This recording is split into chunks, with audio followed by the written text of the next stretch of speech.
Hi, I'm John Allen Pope. This is my capstone presentation for my Instructional Leadership Certification at Jacksonville State University. The two projects that I chose for us to look at for this presentation is from my IL 564 class, Law and Ethics, and my IL 510 Action Research Proposal. In IL 564, my group and I, we looked at the ethical considerations for teachers. And we really like this quote: ethics is knowing the difference between what you have a right to do and what is right to do. Sometimes just because it is your right does not mean that there will not be consequences for it. Of course, we know that. And as educators, we know that we have limitations on certain freedoms, such as our freedom of speech. The two hot topics that we looked at about concerning teacher ethics were academic dishonesty and social media use.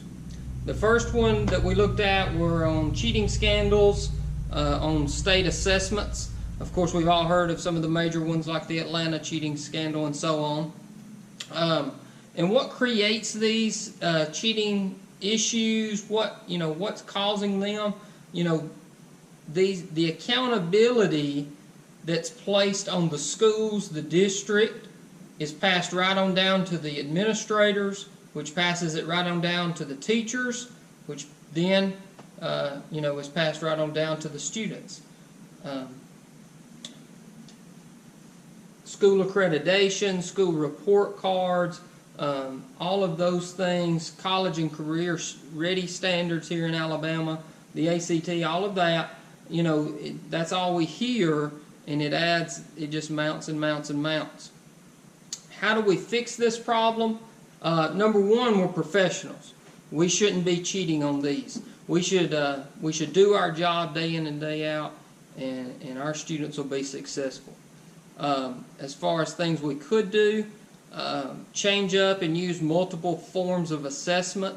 Maybe not put all of the evaluation standards on one assessment, or change some of the multiple choice to essay type questions, those sort of thing.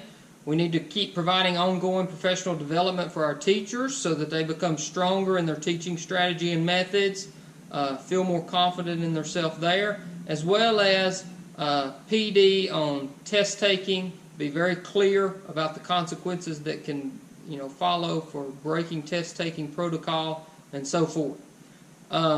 Maybe even districts use outside monitoring or mix up the district. Maybe teachers from one school go monitor the test at another, or district staff do the same.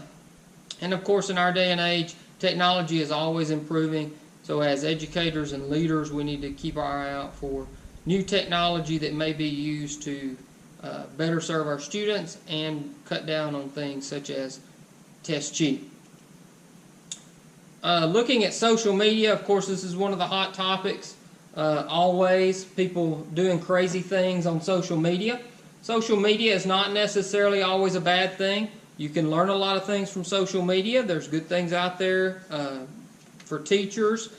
Some of the communication is a great way to push out things to our students, parents, schools, so forth, to keep everybody in the loop. So technology can be a great thing, but we have to keep in mind and use it the right way, because if we do have misconduct on social media, there will be consequences, and some of it quite severe. Some of the main things teachers and educators are doing are blurring that line between that student-teacher relationship by friending them in these online social media environments.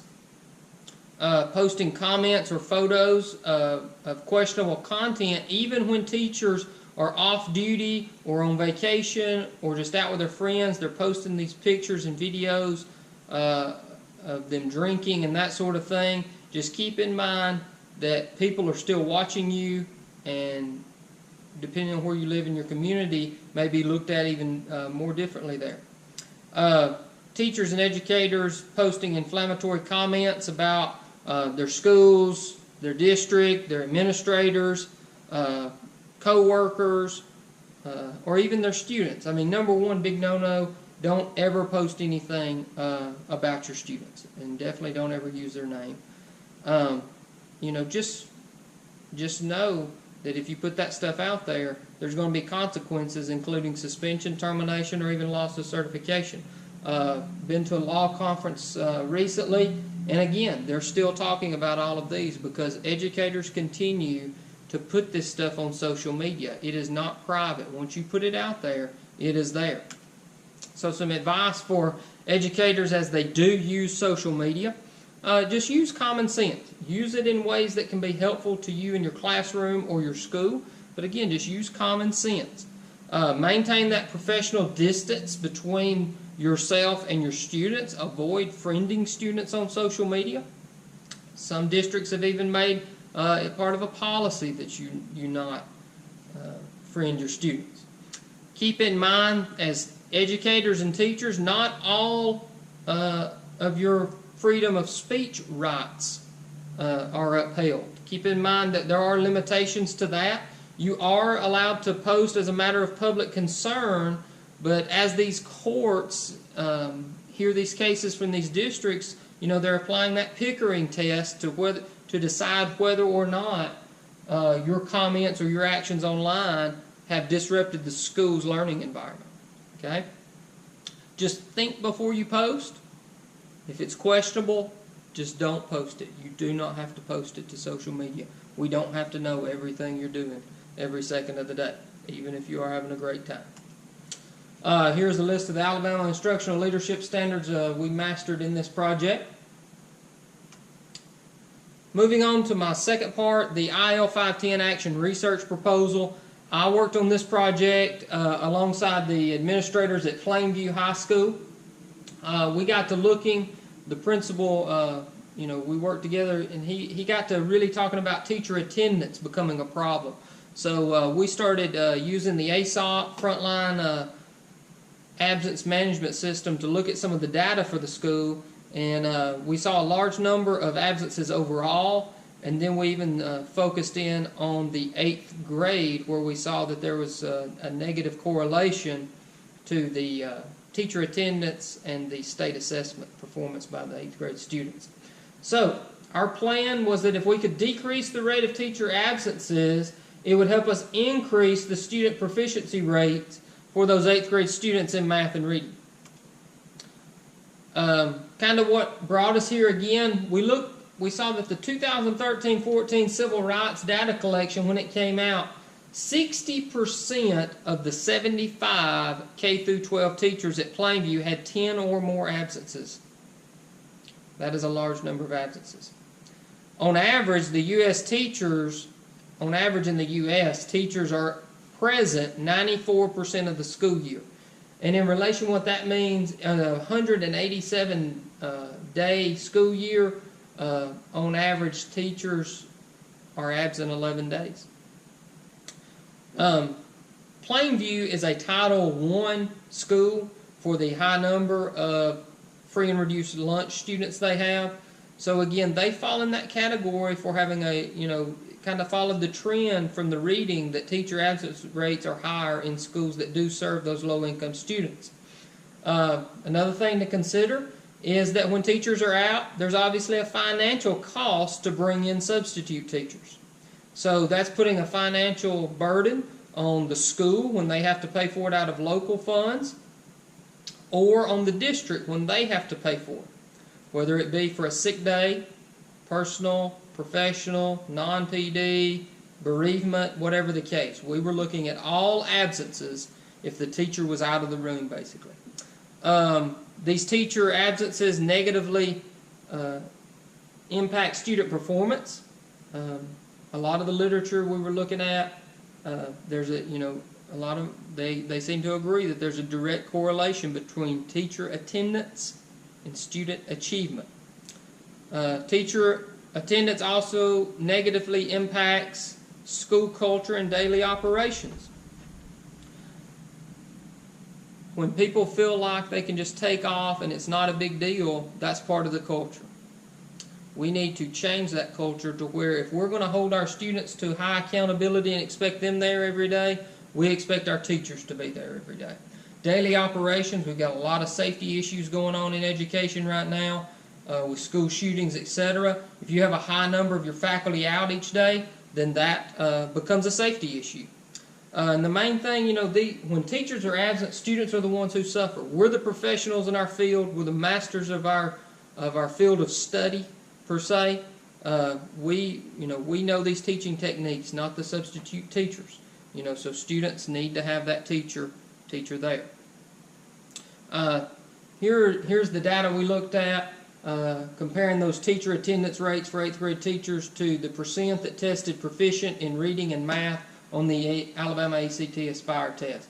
As we saw, when there was a dip in the attendance, our test scores went down, and then as teacher attendance came back up, so did student achievement. Our action plan included, number one, awareness. We had awareness meetings, faculty meetings, small group meetings to make the faculty aware of these issues of a large number of absences. Some of them didn't even seem to be aware that so many people were taking so many days off. So again, just making them aware of this issue. We did little monthly incentives for teachers who had only been absent one or less day that month. We did little drawings. We worked with local restaurants, did some gift cards to their little drawings. We gave away some sports tickets, that sort of thing. Just recognize these teachers for doing a great job and being at work each day, serving their students, serving their school.